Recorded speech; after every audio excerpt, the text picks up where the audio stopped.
Hi, welcome to my channel. आशा करता हूँ आप लोग सब सही होंगे। और ये वीडियो टोटली डेडिकेटेड है ब्रुनेई के बारे में और ज़्यादा बताने के लिए। अगर आप लोगों ने मेरा पिछला वीडियो देखा होगा ब्रुनेई के बारे में, तो उसमें मैंने बहुत सारी बेसिक इन्फॉर्मेशन ब्रुनेई के बारे में दी थी, जो ईजिली अवेलेबल नहीं है इंटरनेट पे। और इंटरनेट पे जो भी अवेलेबल है बहुत ही ज़्यादा एक्सेसिबल और एक्चुअली हिंदी में तो बिल्कुल नहीं है। तो अगर आप लोगों ने वो वीडियो देखी है तो आपको समझ में आ गया होगा ब्रुनेई के बारे में, और ब्रुनेई कहाँ है, कैसे है। और यहाँ पे उनकी यहाँ पे ब्रुनेई के बारे में लोगों के बारे में जो मत है, जो लोग इन्फॉर्मेशन उसके बारे में रखते हैं, उसके बारे में मैंने थोड़ी क्लैरिटी देने को ट्राई किया था उस वीडियो में। तो उसी को आगे बढ़ाते हुए मैं ब्रुनेई के बारे में और कुछ बताऊंगा आप लोगों को, जैसे कि ब्रुनेई इतना स्पेशल क्यों है, ब्रुनेई को इतनी स्पेशल स्टेटस क्यों दिया जाता है, और ब्रुनेई अपने आप में सर्वाइवल कैसे कर रहा है। उस बारे में मुझे उस बारे में बात करनी है कि लोग इतना ब्रुनेई को स्पेशल क्यों ही मानते हैं। तो स्पेशल इसलिए मानते हैं क्योंकि इतने छोटे से देश में मोनार्की का इतने ज़्यादा लंबे समय तक सर्वाइवल करना और मोनार्की को एग्जिस्टेंस में रखना is itself is very difficult. इसलिए लोग इसको इतना स्पेशल मानते हैं। और यहाँ पे मोनार्की का बोलने का मतलब है कि यहाँ पे प्रॉपर मोनार्की सिस्टम है, उसमें कोई इफ एंड बट नहीं है, प्रॉपर मोनार्की है।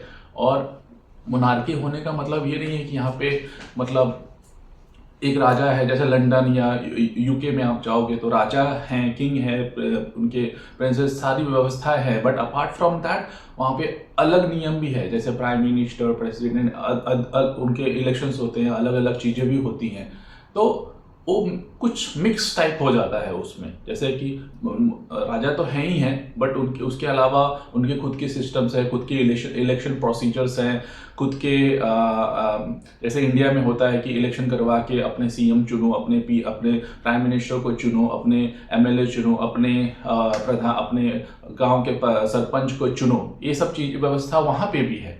बट यहाँ पे मोनार्की मतलब सिर्फ मोनार्की, सिर्फ राजा का सिस्टम, वो कैसे मेंटेन हुआ, वो भी एक तरह का स्टडी मटेरियल है कि ये मेंटेन कैसे हो रहा है। और जहाँ तक कि मेरे छोटे नॉलेज से ये समझ में आया है, ये मेंटेन इसलिए हो रहा है कि यहाँ के सुल्तान जो राजा हैं उन्होंने बहुत अच्छा सिस्टम मेंटेन किया है, लोगों को हैप्पी रखा है, लोगों को खुश रखा है। डे टू डे बेसिस पे लोगों को जो ज़रूरतें चाहिए होती है वो सब उन्होंने प्रोवाइड किया है लोगों को। और हर किसी के सुख दुख में, हर किसी के कोई भी काम आए, किसी भी बेसिक लेवल की ज़रूरतें आए, सभी को उन्होंने खुश करके रखा है। फॉर एग्जाम्पल अगर आप बोर्नियो को देखो, बोर्नियो पूरा एक आइसलैंड है जहाँ पे 3 देश हैं।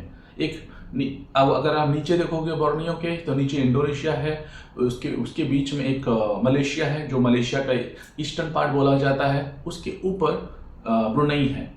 और इतने बड़े आइलैंड में इतने बड़े बड़े देशों का नेबर होने के बावजूद भी ब्रुनेई का बहुत बड़ा अच्छा रिलेशन है इन देशों के साथ में। अगर और किसी कॉन्टिनेंटल में और किसी हिस्से में अगर ये होता या इस तरह की अरेंजमेंट या व्यवस्था होती तो शायद उसको बहुत डिफिकल्टी जाती। बट यहाँ पे डिप्लोमेटिकली इतना अच्छे से प्लानिंग किया हुआ है कि ये सर्वाइवल चल रहा है और अच्छी तरीके से चल रहा है, कोई भी किसी भी प्रकार का प्रॉब्लम नहीं है। और ब्रुनेई आसियान देशों का हिस्सा है, जो अलग अलग देश हैं उसमें उसका एक बहुत ही इम्पोर्टेंट सदस्य है, उस बहुत ही इम्पोर्टेंट हिस्सा है उस ग्रुप का। और यहाँ के लोग कैसे उसको मानते हैं, कैसे उसको उस सिस्टम को बदलना नहीं चाहते, वो भी एक स्टडी मटेरियल है। कैसे लोग इसको जैसे है वैसे ही रखना चाहते हैं। बहुत ही अच्छा एग्जाम्पल है एक monarchy with the happy people environment, जो कि हम सभी दुनिया के अदर लोगों को सीखना चाहिए। मैं ये नहीं बोलता कि मोनार्की हर जगह होनी चाहिए, बट अगर इस तरह की मोनार्की व्यवस्था है तो उसको डिनाइल या उसको इस तरीके से नहीं बोला जाना चाहिए ये बहुत ख़राब है, ये ऐसा है या वैसा है। जैसे लोगों को मन में एक पहले से एक सतह होती है, एक परत होती है कि मोनार्की सिस्टम खराब ही होगा, मोनार्की सिस्टम में लोगों को दबाया कुचला जाएगा, मोनार्की सिस्टम में आपको कोई फ्रीडम नहीं होगी, मोनार्की सिस्टम में यहाँ के पब्लिक को, यहाँ के लोकल्स लोगों को किसी भी प्रकार का कोई फ्रीडम ऑफ एक्सप्रेशन नहीं है, फ्रीडम ऑफ स्पीच नहीं है। हाँ, ये बोल सकते हैं कि जैसे बाकी के देशों में होता है, जितना फ्रीडम ऑफ स्पीच बाकी के देशों में है, वहाँ इस कंट्री में उतना नहीं है। बट मुझे ऐसा लगता है after staying in this country for more than 1 year कि अगर सिस्टम और व्यवस्था इस तरीके की है, सहूलियतें अपने खुद के लोगों को इस तरीके से दिया जा सकता है मोनार्की सिस्टम में, तो जरूरत ही क्या है।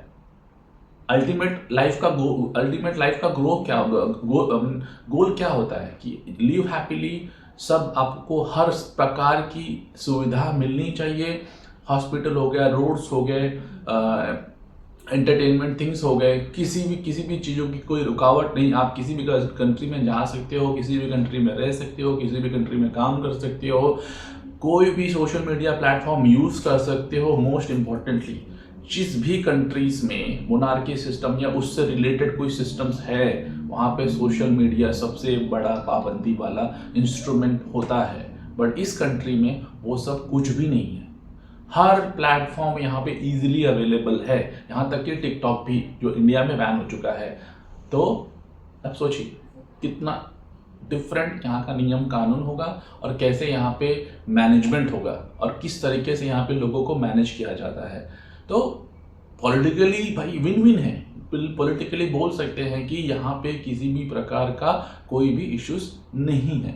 तो ये स्टडी मटेरियल है, इस पे लोगों को इन्वेस्टिगेट करना चाहिए, इसके इन डेप्थ एनालिसिस करना चाहिए कि ऐसा सिस्टम एग्जिस्टेंस में कैसे है। पहला चीज मुझे समझ में आता है यहाँ पे ऐसा सिस्टम एग्जिस्टेंस में है क्योंकि राजा के लिए लोगों के मन में प्यार है। बट वो 50 साल के ऊपर इस प्यार को सदैव हमेशा आप समझ रहे हैं, 50 साल मतलब 2 जनरेशन पूरी इसमें है और अभी यंग जनरेशन, उनमें भी कोई प्रॉब्लम नहीं है। तो किस प्रकार का सिस्टम मेंटेन किया होगा इस यहाँ के राजा ने, तो बहुत ही अच्छा इसका इम्पैक्ट है और बहुत ही अच्छे से यहाँ पे उसको इम्प्लीमेंट किया गया है। तो इसमें कोई प्रॉब्लम नहीं है अगर इस तरीके का सिस्टम एग्जिस्टेंस में और सर्वाइवल में रह सकता है। प्लस यहाँ की जो हार्मनी है, यहाँ की जो लोगों की फूड है, यहाँ का जो कल्चर है, यहाँ पे मोस्टली लोग मले और उन्होंने अपने इस्लाम को कबूल करके रखा है और पूरी तरीके से इस्लाम को फॉलो करते हैं।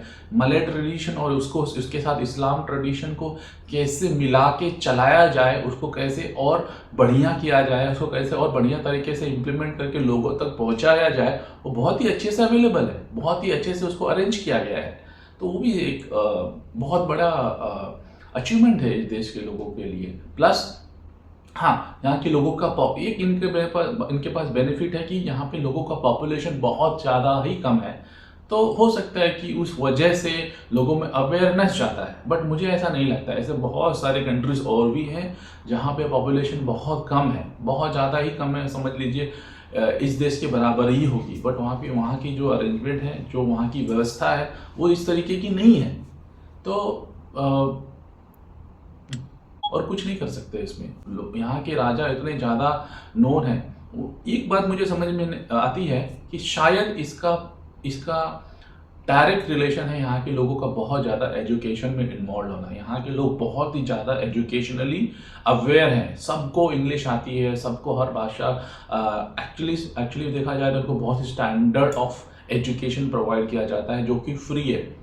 एजुकेशन एकदम इजीली अवेलेबल है, बहुत फ्री है। आपको जितना और जो एजुकेशन चाहिए आप वो एजुकेशन पा सकते हो। तो मुझे लगता है कि education is the power of this people in this country. तो मुझे लगता है कि वही है सबसे बड़ा important, education is the power, वही मेन है। करेक्ट। तो जैसे कि ये वीडियो बहुत लंबी हो रही है और मैं और भी वीडियो बनाऊंगा ब्रुनेई के रिलेटेड, ब्रुनेई से और भी बहुत टॉपिक्स मैंने सोच रखे हैं। तो अगर आप लोगों को मेरी वीडियोस पसंद आ रही हैं, आप लोगों को ये मेरा कंटेंट समझ में आ रहा है, तो आप प्लीज़ इसको आगे बढ़ाइए, सब्सक्राइब कीजिए ताकि मुझे मोटिवेशन मिले। और आप मुझे प्लीज़ कमेंट में लिख कर बताइए कि किस टॉपिक के ऊपर मैं वीडियो बनाऊँ इस कंट्री के बारे में, ताकि आप लोगों को मोर इन्फॉर्मेशन और बहुत ज़्यादा उसके ऊपर इन्फॉर्मेशन मैं प्रोवाइड कर पाऊँ और मैं शायद उसके ऊपर वर्क कर पाऊँ, ताकि मुझे मोटिवेशन मिले कि हाँ, इस चीज़ पर्टिकुलर टॉपिक के पीछे मुझे काम करना है और इन्फॉर्मेशन गैदर करके आप लोगों को प्रोवाइड करना है। तो बस आज के वीडियो में बस इतना ही। बस थैंक यू सो मच।